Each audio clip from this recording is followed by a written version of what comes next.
feel like it kind of looks like being a sister's keeper. But Yeah. are there gray areas? I mean, I think everybody is different. Everybody is gonna say something different. But I know, like with me, I would never date a married man. Yeah. And not only will I not date a married man, but I will not date a man that's even in a relationship that I know about. Mm-hmm. And for me, that's being my sister's keeper. Because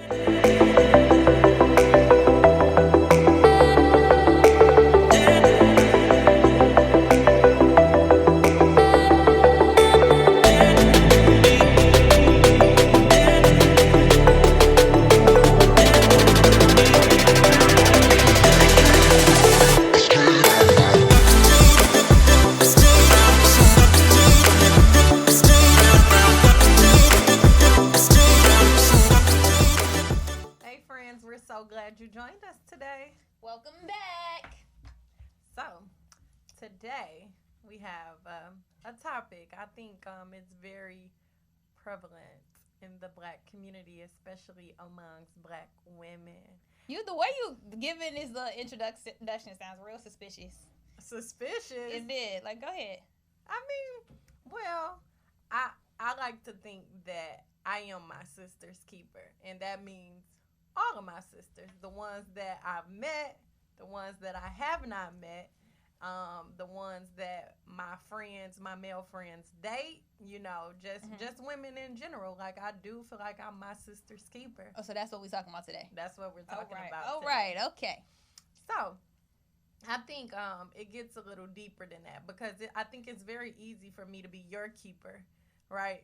Because I'm with you every single day. Okay. I know what you're going through. I know this. I know how to kind of guide your feelings, how to protect different things around you, But I think in those moments when we're even holding our male friends accountable for how they treat their women, that's a part of being your sister's keeper as well. Definitely, because I don't feel like I have any male friends.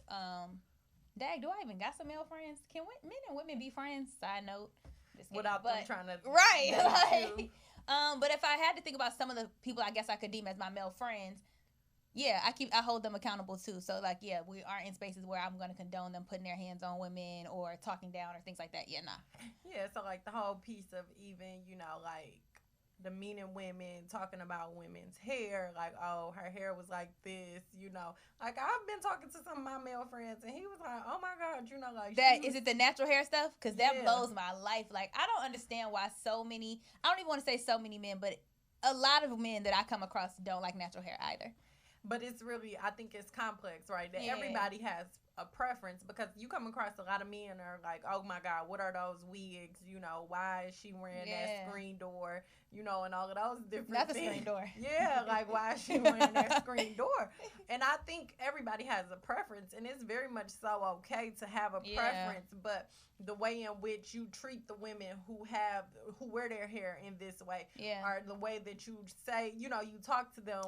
Did you see the did you see the meme that was just like, when you wear your hair certain ways, you attract different men? So when you wear like... that's definitely true. Oh, I thought you was going to say it wasn't. I was about to say I definitely attract the dope boys when I wear weave. I ain't I definitely do. See, I think for me, mine is a little bit different. When I wear my braids and I wear my hair up in like these buns and different things, I attract older men. Okay. So like, I think it's more of like the braids, or when I wear my high bun or anything that's up high. I don't know if it does something to like my bone face, structure that like makes the me structure look older or something like that. Yeah. But that's definitely who I attract. But I also wonder if your attraction has something to do with the places that you go when you have those weaves. Nah, because I go to the same places. Like, I'll be in the same spaces. I just think it's just a natural attraction that happened that way, whether they DM me on Instagram or talk to me in public. Like, it's the same. But yeah, so just to get back on topic, I definitely understand what you're saying in terms of like holding our male counterparts accountable. Yeah, and so even that whole cheating piece too, right? Right. That I think it is a hard, complex conversation to have with your male counterparts or your male friends or even your family members of like, this is unacceptable. This is okay. I mean, this isn't especially okay. when they start putting you in it, like lying, saying they with you. Yeah. Or that just happened to me. Or that was your lip gloss in the car or something like that. And you like, I wasn't with you. Yeah. That's so interesting because I had this conversation with my homegirl the other day, and she was saying that, one of her male best friends is getting married. And so she's like, I'm not really excited because I'm actually pretty sad because I know this whole time, like, he's cheated on his girlfriend. And she was like, and I just don't feel like, just because they're getting married, that it's going to change.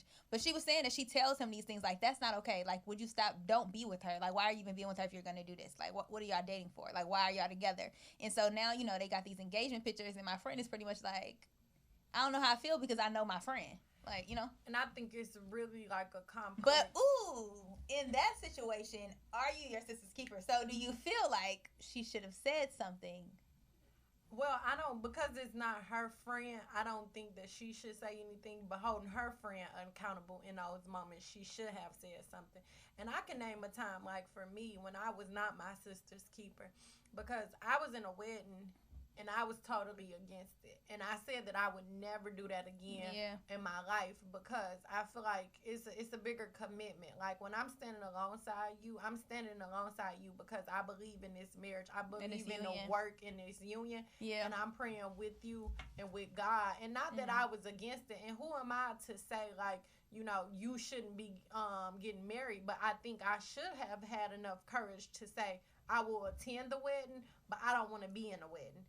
And I think that's a very difficult concept, right? Because it's like, oh, I don't want to be your friend anymore now because you didn't want to be in my wedding.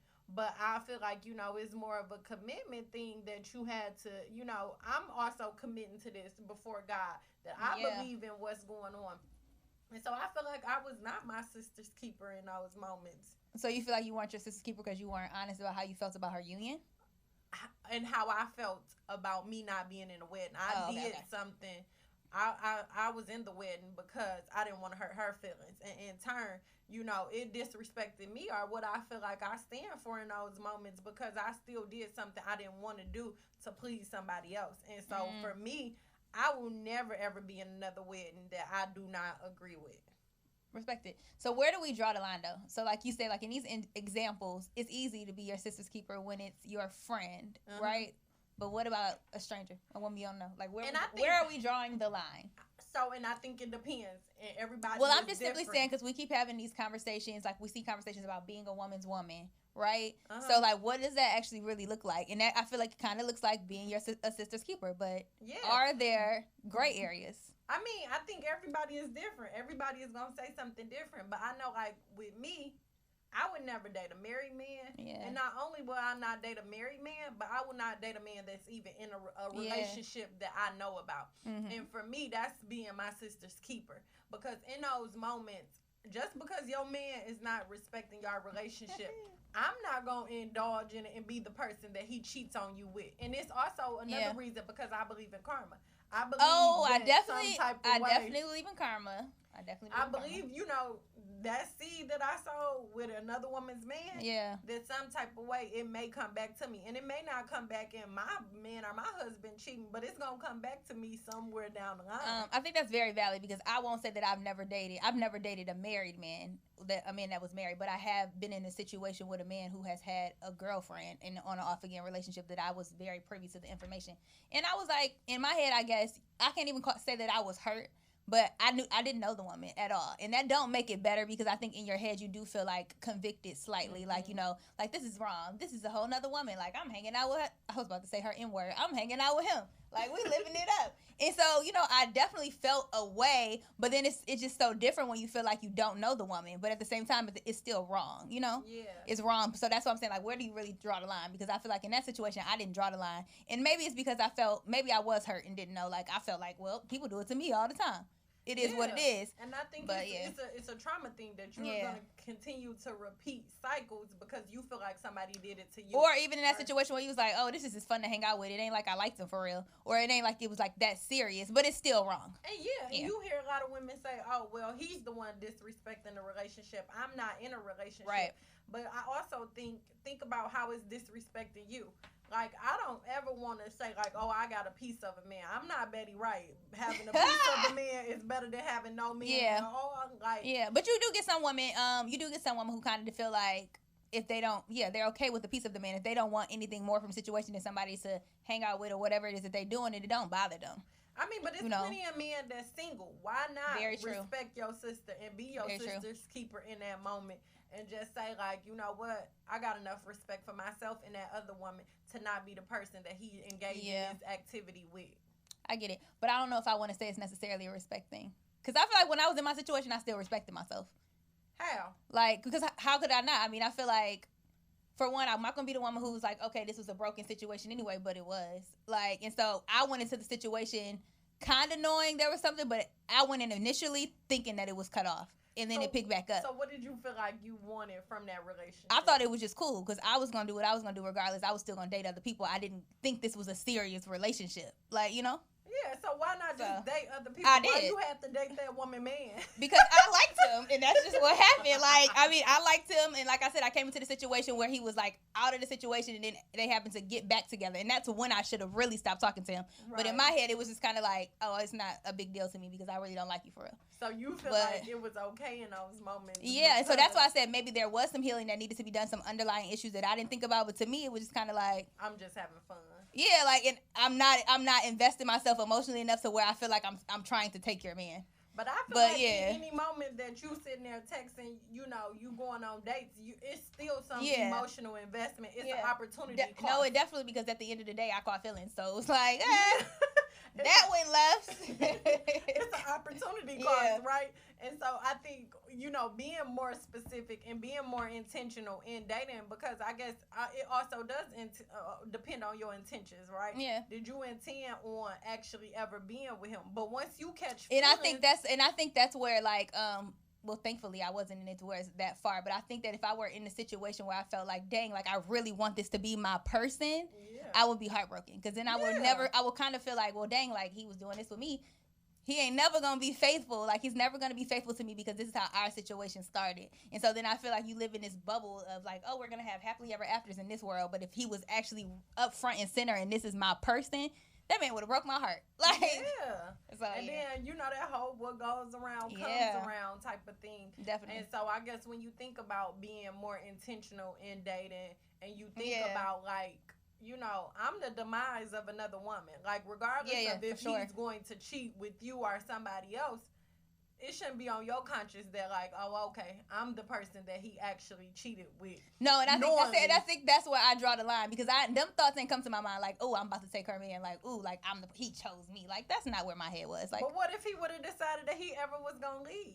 And then I wouldn't have been with him, because I already just told you that I feel like if you did this to her, you gonna do this to me. Like, I would have just like, oh, let's stop talking. But once the feelings are involved and you emotionally invested, like, all of that go out the window. Agreed. And so you lose your common sense. I don't know if that part is true. Girl. Well, you're saying when you're emotionally invested, when you go all the way in. Okay, cool. Yeah. So then what about the other side? Because I don't feel like, you know, you and I always have this conversation about being a woman's woman, and I always tell people that I didn't always start that way, you know, and I attribute it to the fact that I grew up with mostly men, even though I had amazing aunts here in Virginia. I had amazing aunts, but I just didn't grow up with them every day to be guided, you know, handheld by them every day. So I didn't see, like, a woman showing up in a way in which I thought she was supposed to, outside of just having, like, big sisters like Sabrina and Tiffany. And, you know, they was young too, so figuring out life as they were growing as women. So I think that I was more so on the side of, like, I only want male friends. Like, I grew up with my uncles, I grew up with my dad. But then, you know, we had that conversation, and I was like, maybe I just wasn't a woman's woman, because I really wasn't necessarily around enough women all the time to just hold my hand and, like, guide me as I was growing up.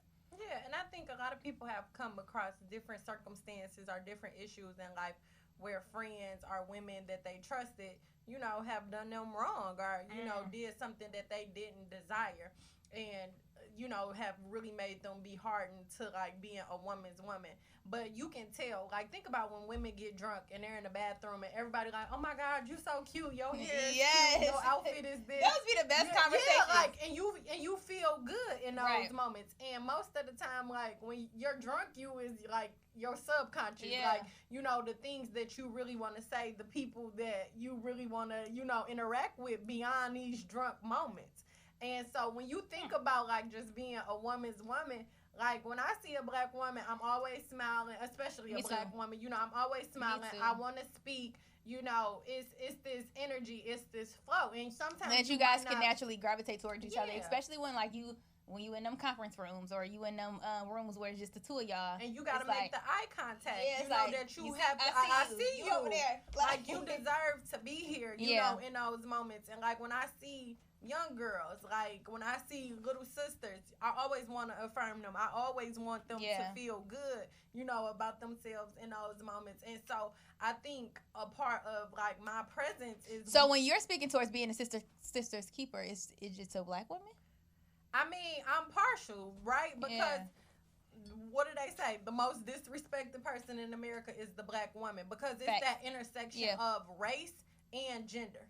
We are black women. And so when I say my sister's keeper, that's my circle. My circle is of black women. I mean, granted, I do have friends who are outside of, you know, being black women, but more so, I do feel a need to protect black women. Like, I do feel that I need to advocate for them. I do feel like I need to make sure that they have these opportunities. I do feel like we know what you feel. Like, it's on every show. We get it. And so that's all I'm saying. When I'm my sister's keeper, I'm very partial to black women. Let's just say that. No, that's fair. I mean, I was going to say that I was, and I wasn't going to feel no way about it. Like... I mean, one of my very best friends is an Arab girl. So, like, I'm going to always protect her and all of that. But when I think about the strangers, when I think about, like, this being outside of, like, my inner circle of who I'm more likely to protect, is definitely black women that I don't know. Yeah, and I think that I hate saying normalizing things. I'm tired of saying that. But I think that more women should probably, like, make that look like outside of your outer circle, too. Yeah, because think about it. Like, I love everything that you do. I'm always going to support everything that you do. And it's nothing that you do that dims my light. It's nothing that, and that's how people should feel about every woman, though. Yeah, about every woman. Like, when I see a black woman winning, I'm like, yes. Like, yes. And it's so interesting when you're that comfortable in who you are or whatever, in your gifts, you don't feel like it takes anything from you to do those things. But I have come across women where I could give them accolades and I could get these feelings, and I feel that energy. Like, oh, thanks. Like, but you'll be like, okay, dang, like, she a little nice nasty. Like, I didn't like that. I was just telling you your outfit was cute. I like those shoes. And then they just kind of brush you off, and then you later be like, ugh. Like, and that's it. Let it roll off your sleeve. Like, it's just as simple as that. Because guess what? For you to get that compliment, it didn't cost you anything. It didn't take anything away from you in those moments. And I think that's one of those things where, you know, like, people aren't necessarily secure in who they are, and they're working through their own traumas and really trying to figure out, you know, whatever insecurities that they have going on. And it's not a reflection of you. Like, you can be proud of yourself in those moments when you know that you can give another woman her flowers without feeling any type of way. I mean, I definitely do. I just don't I'm just simply saying, I just don't like the pushback. So if y'all meet me in person and I'm ever telling you that I like your outfit, and if I ask you where you got your shoes from and you say you don't remember, I feel away. Why? Because why are you hiding the secrets of your shoes? Sometimes you really don't remember. Like, I've been taking that low key, like, oh, she just don't want nobody to have the same shoes. It is okay. When they made one, they made two. That is very true. But I think also, like, your perception is your reality, right? For sure. And so however you move and navigate in the world, you know, making those strong relationships, or even being a woman's woman, I think it's empowering to yourself and the people around you, that they can actually see you doing those things and they want to engage more. Well, I think that's our entire community. Yeah. Like, I think our community is so dope for the fact that we do uplift, empower, and promote one another, like, with no hesitation. Nobody thinks twice about it. Like, oh, you got a YouTube? I'm going to subscribe. Oh, you want to do this weekend? I'm going to come with you. Oh, you look great. That picture was bomb. Like, and it's just, like, so normal and so comfortable that I just love it. Like, I just love it. Yeah, no, it's definitely important. Shout out to the Hey New Friends community. If you have not joined our membership team yet, please go ahead and do that. We have amazing conversations. I was going to say, y'all going to have access to some bomb women. Yeah, some bomb women, some bomb advice in our group chat that we just talk about our daily woes. Like, how y'all feeling today? Definitely. And so, like, even a conversation like this, I think that I'm more so comfortable having it now in the space in which that I'm in now. Because me, like 7 years ago, probably would have been like, I do not want to talk about being my sister's keeper because I am not. Like, I am not. I don't want to be in women's empowerment. I don't want to have them conversations. I want all women to win, but I do not want to talk about it. Yeah. And I think that it's funny how God works because I think I was charged with doing that. The thing that I didn't want to do the most, He like, nope, that's exactly where you belong. That's the space you're supposed to be in. Those are the people you're supposed to be together, and you're going to talk about it.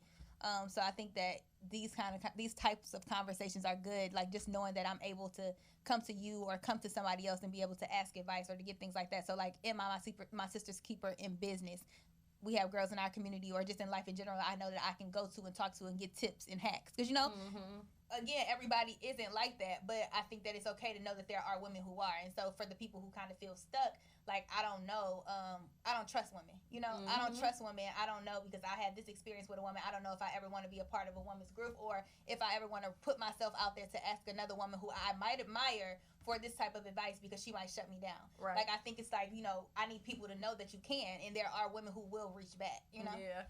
Because what does the one meme say? Like, y'all need to quit throwing them empowerment events. Or what is it? Yeah, I don't know. Because some of these empowerment brunches, just like I said, they be nice, nasty. You be like, dang, like her outfit's so cute. Like, she dressed so great on the gram. And then you meet her in person and she just be like, oh, like.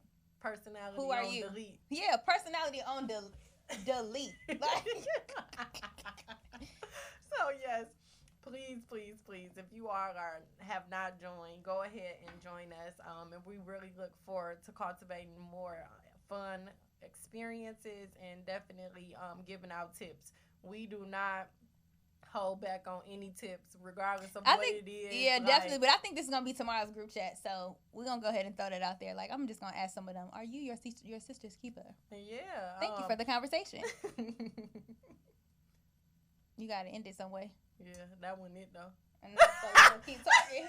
So then I'm going to have to edit all of this. Go ahead. Until next time. Bye, new friends. Right.